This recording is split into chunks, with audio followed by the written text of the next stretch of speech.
Okay, we have Jesse Singh with the Seattle Orcas. The floor is open for questions.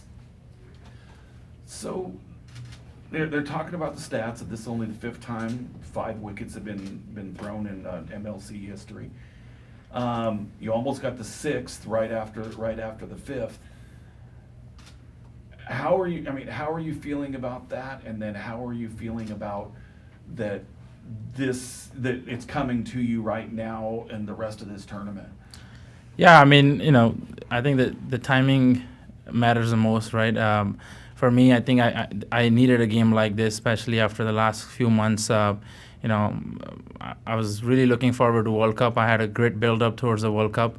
Like I said last time, I think I felt like I was in my best rhythm leading into World Cup. But then, just before the eve of the World Cup, I broke my shoulder literally, and I struggled with those 2-3 months. And those are part of us. You can't really control that same way, right? It's all about like you sticking to it. The only reason we play this game is because we love this sport, and I have so much passion for it.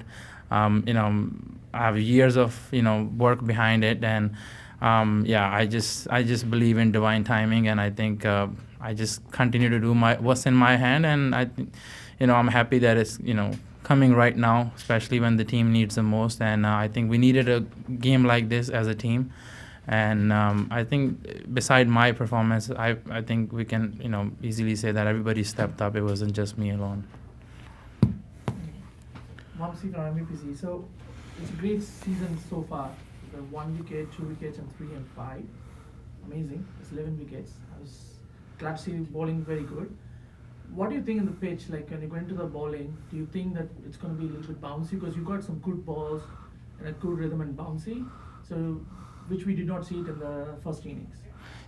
I mean, yeah, I'm not really, the wickets are coming. That's a plus point. You don't really. Some days, you bowl absolutely best and you don't get no wickets. So, like in a team environment, they always say that wickets is not the way you actually measure your bowling, performances or to go about it. And I'm happy the wickets are coming, and I think we as a team are peaking at the right time. But I personally try to assess the wicket, every game. I don't try to run and bowl 140 every game. If I know this wicket requires to bowl 140, I'll give my absolutely best. But if I know like okay, I don't need to bowl that fast. Wicket requires simple plan. Like today, we saw in the first inning the balls were bowled at hard length. Those were the hard balls to hit. All the hitters we have, the batters we have, they came and gave that feedback. So the idea was just to go and try and execute that length as many times you can, and I think that's what we focused on, and I'm happy like we were able to execute those plans. Adam Bennett here from That's Cricket. Two-part question. So you've been a cornerstone of this team. You're being a domestic leader in this team. Last year, not the greatest season for the team, but what does it mean now to have this 5-wicket haul in the start the Orcas had? How's the feeling in the team and moving forward? And then what has it been like having Jason Gillespie as your bowling coach? Yeah, I think, amazing question, to be honest. I want to highlight that part. We have amazing environment. I think people often see the front end of it, we performing well, I'm bowling well, everybody coming in, batting well, and you can see the environment on the field, how well we are enjoying and gelling together. But it's actually the hard yards behind that, the sports staff we have, the coaching staff we have, and these guys are absolutely gem. I think this is one of the best environment I have been part of. And that certainly gives you so much clarity and confidence. Despite having a 1 or 2 bad games, we lost the last game, and then from there to bounce back and have this kind of game, that literally tells you what kind of environment you have in the team. And speaking about Dizzy, he's I think he's absolute legend. There's so much to learn from him. I keep asking him questions, but he keeps saying that keep it simple, you're doing good. And that sort of backing you need, and I think we have a great environment and we're all happy about it. Hi. So I just want to know, like, how do you plan for batters like Steve Smith, like who are known for their technique, like they are solid in their technique, and you got him out. So I just want to understand. I mean, these guys are absolutely gun. There are days in cricket, right? But it's all about you playing up to your strength.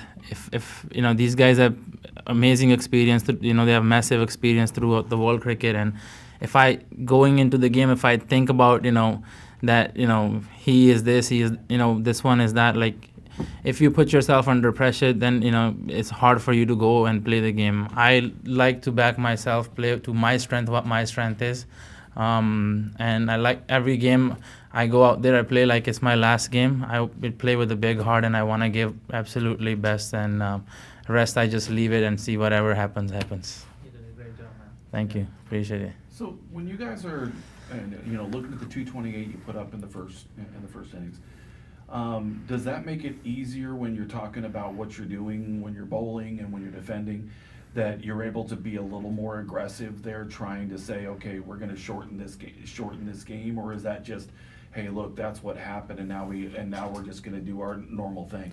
Yeah, I mean, definitely 228 on this wicket. I think it was above par score, but still, you want to start off good, because in a games like this, if you can kill the game up front in a power play, then that you have a advantage of winning with the big margin, which last game we lost with the big margin.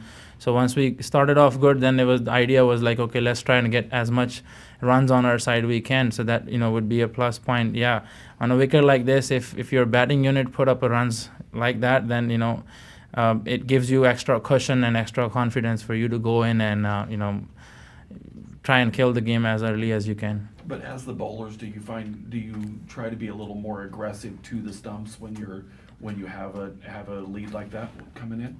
I mean, the plans are always same, right? Whether you're defending 170 or you're defending 220, there's a plan for each batter, and you try and execute that despite being the results, right? But the context of the game, at times allows you to go aggressive like it did today. We were able to keep a mid-off up, push the third man back. And, in hindsight, in usual situation, you probably won't be able to do it. So yeah, context of the game allows you to go aggressive, and I think today we were, able to go aggressive. Last question. So today, I mean, you got Pfeiffer and Hetman got 4 catches and a beautiful 70. I want to hear something from you. What do you say? 2 catches he got for you, right?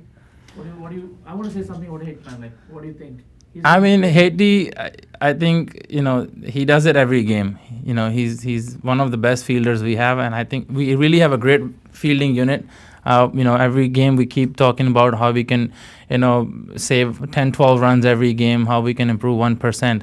And, these guys, when, they come in, they're putting their body on line, right? Then suddenly everybody sees that we have to throw ourselves on it too. And Haiti, it was about time we knew it. Like, once he come through, he's gonna come through big. And today was the right time. He didn't get off to a good start in the last couple of games. And I think to score 70, 80 odd runs on this wicket, with 30 some balls, that's crazy. I mean, I think only he can do it, and I'm happy he's in my team. Yeah. Thank you. Thank you.